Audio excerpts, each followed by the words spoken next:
it's really mainly the story, right? I mean, Elliot's loneliness, you know, you want to be inside of his head, you know, they feel like he doesn't know where he is. We don't want to, you know, like you feel like the ground's constantly, you know, undulating beneath your feet. And so we felt like, you know, that style would work well.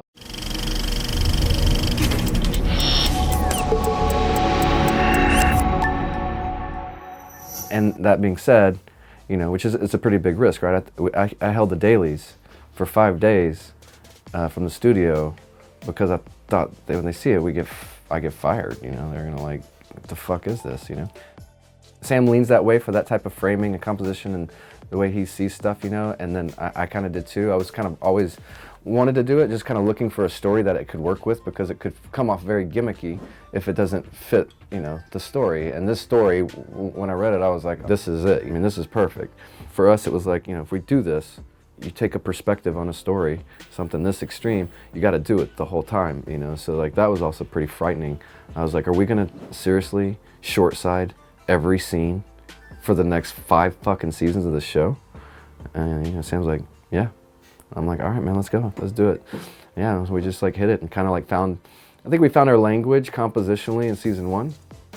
Season 2, I changed a lot. I changed the look a little bit every season. I think the photography can evolve since the story does. I changed things up in season 2 and even now in season 3. You know, it's a very low contrast now. I don't think there's anything wrong with that. But yeah, but this whole thing kind of, you know, evolved from both of us. But Sam, you know, I mean, obviously he's my director, you know, whatever he wants, I'll try to do unless I don't agree, and then I'll try to change his mind. But in this circumstance, you know, I was like, this is the fucking right thing. He's a very bold filmmaker, Sam. In season 1, I used the S5s. I'd used them on a previous job and like loved them, loved the way they look.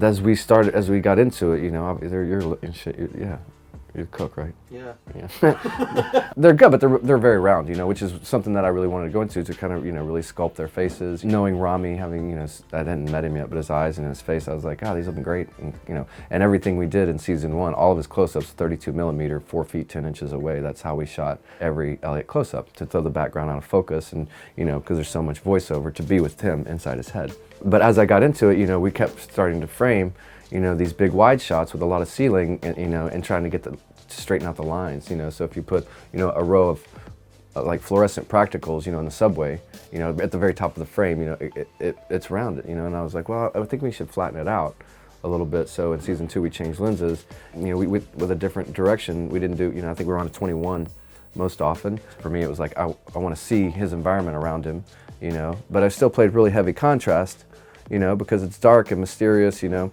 In season 3, I changed lenses again, and I lowered the contrast so that you could, you know, as the world's being destroyed, you know, there's like bags of garbage stacked up, you know, they don't pick up the garbage anymore, and I felt like we should see more of the environment, like flatten it out and make it lower contrast and make it feel a little more, you know, suck the life out of it a little bit, you know, with saturation. It's very, very desaturated, season 3.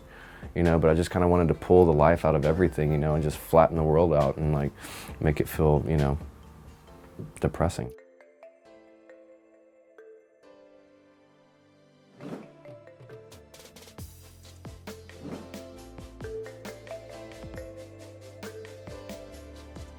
Like in Stranger Things, you know, like the simplest is like I don't use fill light, which I hate anyway. Having deep, dark shadows, you know, like they're creepy. To answer that question perfectly, I kind of just, in the moment, you're reading the sides and you're like, oh yeah, this is this scene.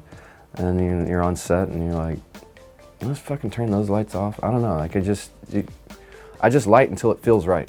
Mm-hmm. That's the truth. Especially in Stranger Things, like I tried to just use single sources of light and play the silhouette as much as possible.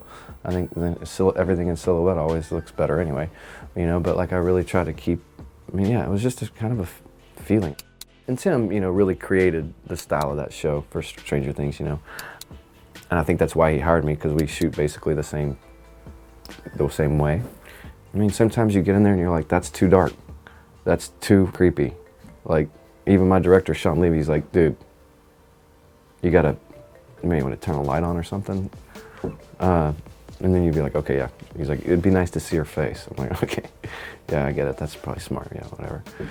I think, you know, those episodes that I had for Stranger Things in season 1 with the Christmas lights, I was lucky to get those. I remember reading it early on, and just like, she's talking to the Christmas lights, you know, to her son, you know, I'm like, this is gonna be awesome. and then she's in that cubby hole and there's no light. I mean, come on, it's too good. It's in the fucking script.